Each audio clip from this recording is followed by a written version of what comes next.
First generation American born in London, England, of African descent. Very much. Good afternoon. My name is Peter Idusogie.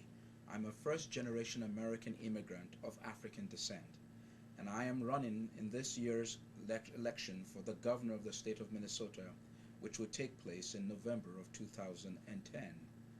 The purpose of my participation in this race is a combination of many races that I have participated in which I ran first for Congress in 2004, the United States Senate in 2006, again for Congress in 2008.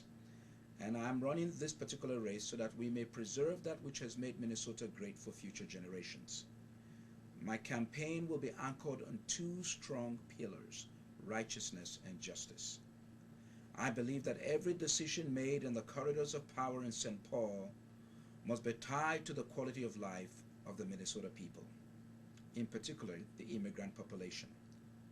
In other words, anything that is good, that is right, that is just, that is excellent, that will lift people up, I will champion. I want to ensure that as your next governor in the state of Minnesota, we will not only fight for affordable health care, but we'll fight for jobs for future generations, including training workshops to ensure that people that come into this state from different parts of the world can assimilate easily and can also find jobs after the assimilation is completed. I will also want to improve more English learning programs in the state of Minnesota so that the immigrant population of Minnesota, when they go to schools or they go to colleges and universities, they can fully understand what the professors are teaching.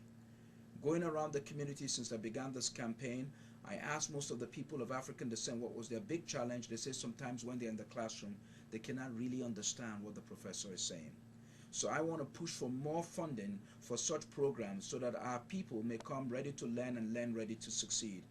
I want to first of all congratulate the African community in Minnesota for their entrepreneurial mindset.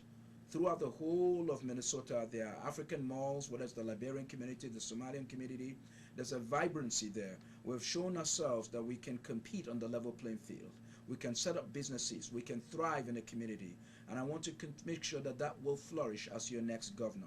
I will leave no stone unturned in ensuring that the quality of life of the Minnesota people in general is addressed. Equally important, I also want to ensure and guarantee that when you work in this state for 20, 30 years, there's a nesting egg at the end. We're seeing that many companies are going belly up when it comes to their commitment to their 401k plan and pension plans. I think it's an abomination for one of the greatest nations in the world to have a population of our senior citizens, 60% of them living in a life of poverty. And on most occasions, many people are working now in the state and in America, in which after they've worked for so many years in the company, just before their retirement plan, their boss comes and tells them that there's no money in the pot.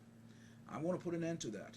I will ask that every company that has a 401k or pension plan reevaluate and review the solvency of their retirement plans to see whether that it is functioning properly and there's enough money to meet the needs of their workers. If not, they're going to have to do something about it. So these are the things that I'm thinking of for the state of Minnesota. Secondly, I will work across the aisle with Republicans and Democrats to reach a consensus. Leadership is about working together to achieve the common good of all. I believe that the notion or the deception that one party has all the answers to all the problems is a lie that needs to be unraveled. That deception needs to be done away with. I will speak the truth at all times, and I will also work very hard to ensure that throughout my time as the next governor of the state of Minnesota, I will have a listening ear. After all, that's why the Creator gave us 2 ears and 1 mouth.